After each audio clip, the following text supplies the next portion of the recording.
Two of my earliest loves, Judaism and poetry, are deeply and inextricably linked. The Torah describes itself as shir, poem or song. Much of our liturgy is poetry, and poetry can often be offered as prayer. Why? Because with few words, poems give voice to complex truths in ways that move us rather than inform us. Secular and sacred poetry helped anchor us as a people through our centuries of wandering. A surge of poetry came out of the Holocaust, and Israel may have the highest per capita production of poetry worldwide and the highest number of poetry readers. Poetry collections of Yehuda Amichai, Israel's beloved national poet, are sized to fit in people's back pockets and purses. Many Jewish writings speak to our intellect. Jewish poetry speaks the language of the heart. So today, exactly 50 years since the Yom Kippur War of 1973, I offer you this poem by Israeli poet Avraham Balaban titled October 12th, 1978. At a Tel Aviv department store, a stooped-over woman writes a date on a check. She writes, 12th of October, 1973. 78, not 73, calls the cashier, laughing, then freezing in his seat, murmuring, "What can be done, ma'am? What can be done?" In this brief verse, Balaban captures the national trauma that was the 1973 war, a trauma reverberating till today. Something within this woman stopped on that Yom Kippur. Did she lose a husband? A son? Both? Or was she left paralyzed by the injury the nation suffered as a whole? At first, the cashier laughs, thinking it is a careless mistake, and then he too freezes, realizing they are all forever changed. The Yom Kippur War was not Israel's bloodiest, but it shattered the Israeli psyche.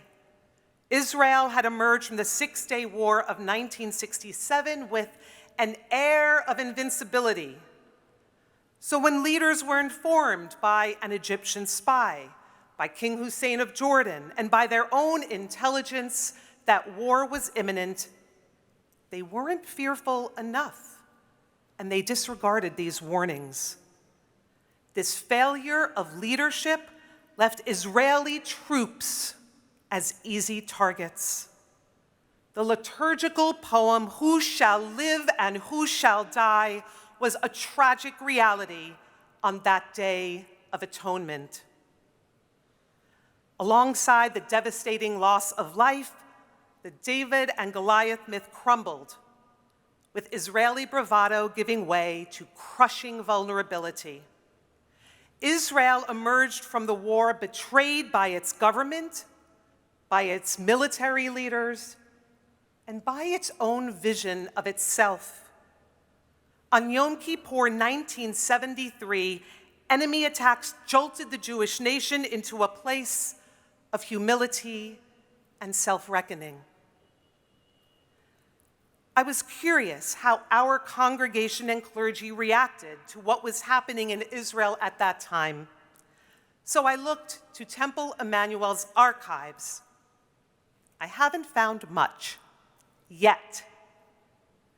But I did come across a 1976 work by a young poet from the congregation that I would like to share with you now. Here it is on the screen. I'll read it for you. I like to live in America because I am a Jew. I like to pray to God, and I'll bet you do too, by Sarah Reines. Yes, I am that poet. This poem was published in the ARC, Temple Emanu-El's religious school yearbook. As you can tell, I was an earnest 7-year-old who felt secure as an American Jew and grateful for the religious freedom my country provided me. My national and religious identities were fused. In 5th grade, Mr. Mark Wilner, who is still teaching Temple Emanu-El 5th graders today, had my class memorize the Colossus, Emma Lazarus's poem set on the pedestal of the Statue of Liberty. It was a grind to memorize that poem. But after I did, I felt so proud that the words of a Jewish woman poet were selected for this sacred purpose.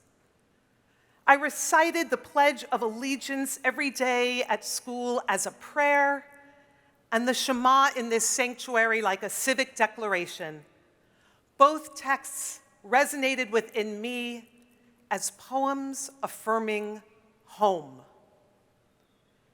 Shortly after I wrote that poem, the religious school and clergy presented me with a gift that I still have and treasure today: my shalom, my peace, paintings and poetry written by Israeli Jewish and Palestinian children in 1974. This book changed my perception of Israel. Until then, Israel was an otherworldly place of legend, magically transforming from desert to forest, one planted tree at a time. But as I read these poems in this book, Israel suddenly became real. I was intrigued by the unfamiliar name of the children and their hometowns, but mostly I was stunned by the poems and paintings which revealed childhoods vastly different from my own. For example, 10-year-old Jewish student Idan Breyer from Ashkelon. Give us strength to forget the terrible nightmare of war, the strength to smile and happy be, to live on in our home, our state, and free. Live on through Yom Kippur days, hear the shofar blow and not the siren scream. Year after year, remember those who fell in the strife. It is they who entrusted us with life. Or 14-year-old Palestinian Israeli Gasub Serhan from Kfar Yafia, who wrote, "In my dream, O mother mine, I saw an angel with wings pure white, lifting Moses and Muhammad up to the skies and demanding they shake hands and be wise." I returned to the pages of this book again and again, troubled by the dangers that these children faced. I wondered who the enemy was when everyone was a victim. I felt connected to these children, but I couldn't explain why. But that tangle still felt far from me when I closed the cover of that book, Living Comfortably in America. It was easy for me to turn away. That changed when I moved to Jerusalem for my first year of rabbinical school in 1992. By the way, that was the year that Israel passed the basic law protecting human rights, now under very severe threat. Shortly after arriving, I met Bassam, a Christian Palestinian living in East Jerusalem. He was taking the same intensive Hebrew course as my husband, and we all quickly became friends. Bassam's parents often hosted us for lunch in their garden, shaded by olive trees planted by his great-great-grandfather. The evening of his brother's wedding, the branches sparkled with lights as we danced and feasted with other guests. After returning to the States, we kept up, which in the early 90s meant writing aerograms and sending cassette tapes with recorded messages and music. But after a few years and a couple of moves, we misplaced Bassam's address and we lost touch. Every so often, we tried to track him down, but we were never successful. This spring, I spent 3 weeks in Israel, concluding with a tour of the West Bank. Our final dinner was in a family-owned restaurant in East Jerusalem. Figuring I had nothing to lose, I said to the owner, "This is going to sound ridiculous, but do you know someone in his mid-50s named Bassam? He has a brother, Ibrahim." She responded, "Bassam? He's Christian, right? He lives a few blocks that way." A customer overheard, hit Bassam on his speed dial. 15 minutes and 30 years later, my friend was again by my side. Muslim customers applauded, watching their Christian neighbor embracing this American woman rabbi. The wonder of this land, Israel, Palestine, a shared home. Bassam and I only had a short time to catch up, and what he said saddened me. His family is among the last of their Christian community to live in the neighborhood. Tensions within the Palestinian community and military and political threats coming from Israeli authorities makes life there very difficult to manage. Most of his close friends and family are scattered now around the globe. Bassam, though, is not interested in moving. He wants to remain in that house where his family has lived under Ottoman rule, then British rule. In 1950, they found themselves living in Jordan. In 1967, East Jerusalem was occupied by Israel, and then in 1980, it was declared annexed. Jordan, Israel, Palestine, Bassam said, "I honestly don't care what it is. I just want my kids to be able to go to school, to make a good living, to enjoy our lives. I just want us to be regarded as full human beings, as people who belong here, as people who have always had their home here." Contrast this with a new friend I made during that recent trip. Avi is a security guard in his late 20s, living in Ein Kerem, a tranquil neighborhood on the outskirts of West Jerusalem, home to Christian holy sites and artsy cafes. You don't find many single young adults living in Ein Kerem. Avi explained that he lives there instead of Tel Aviv for its quiet. But he is realizing he craves a quiet he may never find in Israel. He wants refuge from the chaos and tumult and hostilities and shame. Avi is close to putting a down payment on property he found in a bucolic forested area. I asked him, "Where?" His answer, "Ukraine." When I reacted, he said, "It's what I can afford. And if I can open my door and hear birds and see trees, what does it matter if I'm in Ukraine or Italy or America? Quiet and green, that's all I need." The irony deepens.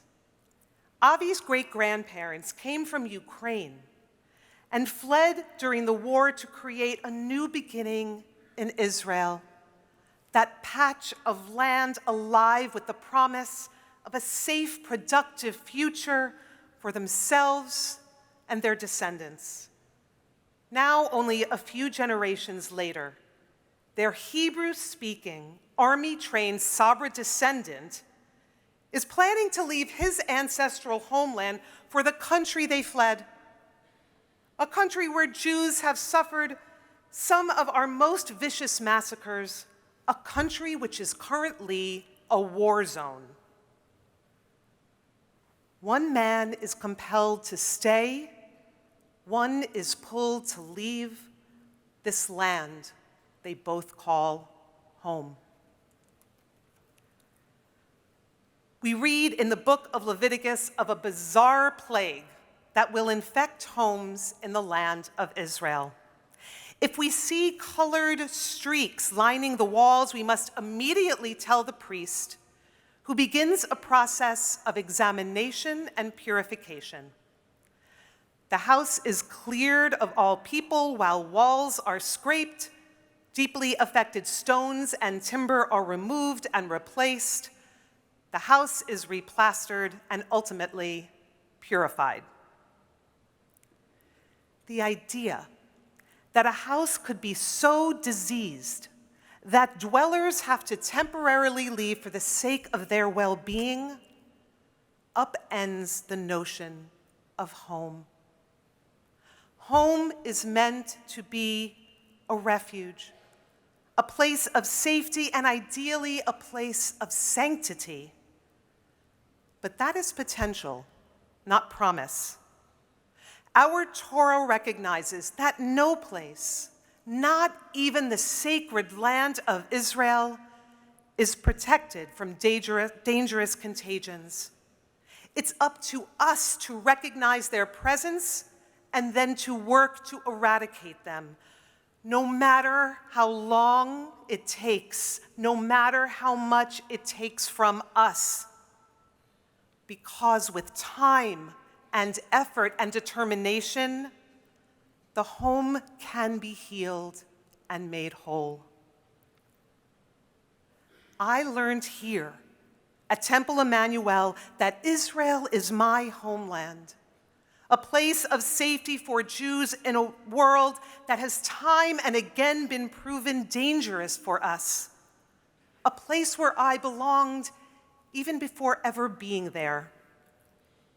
I learned here at Temple Emanu-El that while Israel is our Jewish home, it is also home to others, to Druze and Christians and Muslims, to Baha'i, to people of so many faiths.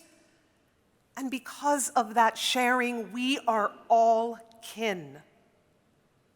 I learned here at Temple Emanu-El that Israel is a place of epic beauty and violent conflict, a place that somehow provokes the best and the worst of who we can be as Jews and as human beings, and that we must strive to be the best. I learned here at Temple Emanu-El a lesson clearly embedded in Israel, in our feelings about Israel, in our relationships with Israel, but relevant to so many other areas of our lives. Every moment holds contradictory truths. It's a lesson laid out in the poetry of our prayer book. The great shofar is sounded, the quiet, still voice is heard. God is both Avinu and Malkeinu, close and familiar, and distant and mysterious. It's a lesson powerfully expressed by Yehuda Amichai, who writes, "A man doesn't have time in his life to have time for everything.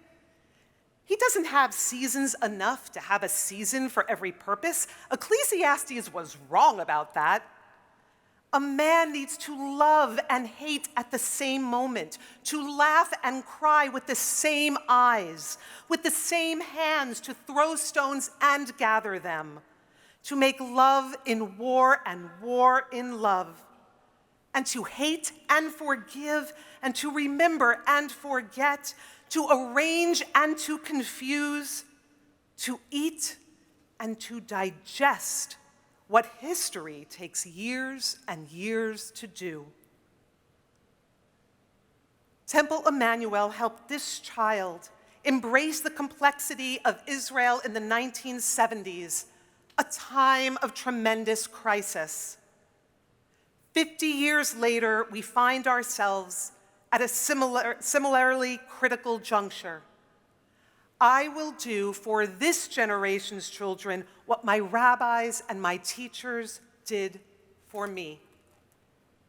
We will continue to expose our children to the many truths of Israel, a country of poetry and medical miracles, ancient ruins, and cutting-edge technology. They will learn that Israel is known for hospitality and hope, that Jews and Palestinians work towards coexistence through education, science, environmentalism, social welfare, peace projects, civil rights, and the arts. And our children will know that as Reform Jews, they will always be welcomed as tourists, but dismissed there as Jews. That Israel is the only country in the world where it is illegal for their rabbis to do their weddings. They will know that Israel is a country defending its democracy while occupation has impeded democracy for more than half a century.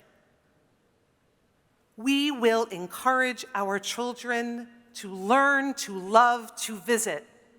In fact, we are encouraging them now. Rabbi Davidson and Mike Whitman, our new director of lifelong learning, are leading a family trip to Israel this December. Keep your eyes open for information. We would love for you to come. We encourage everyone to visit. If you've never been, or if you've been many times, each visit is a new opportunity for points of connection.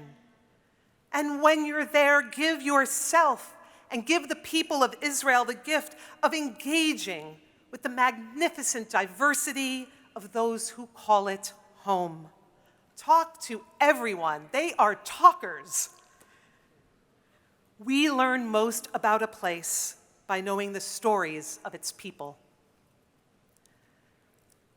Like Avi, more and more non-Orthodox Israeli Jews are increasingly finding themselves unable or unwilling to remain, and yet, at the same time, these people, frantically applying for European citizenship, are pouring out to the streets, hundreds and thousands of them, every Saturday night, 40 weeks so far, fighting for their home.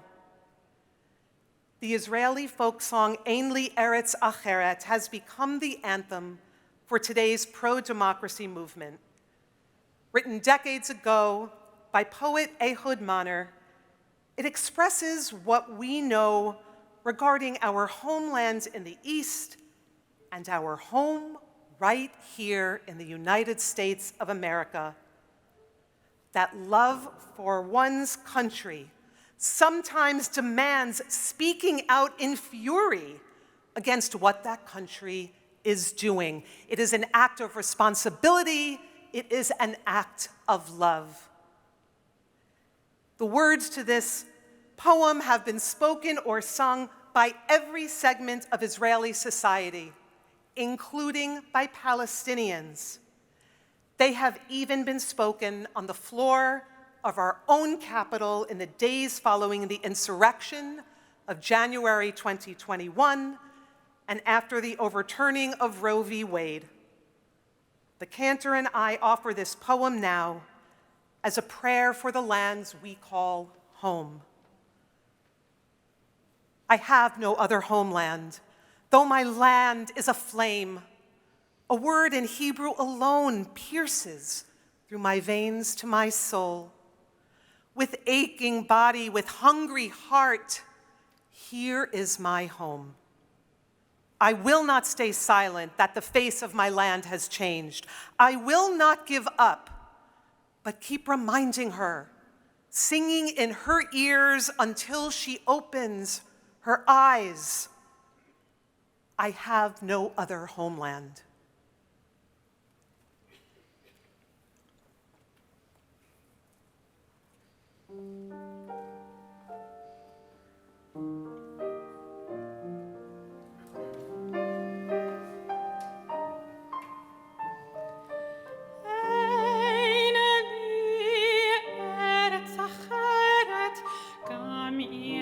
אדמתי בוערת רק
Mashiach.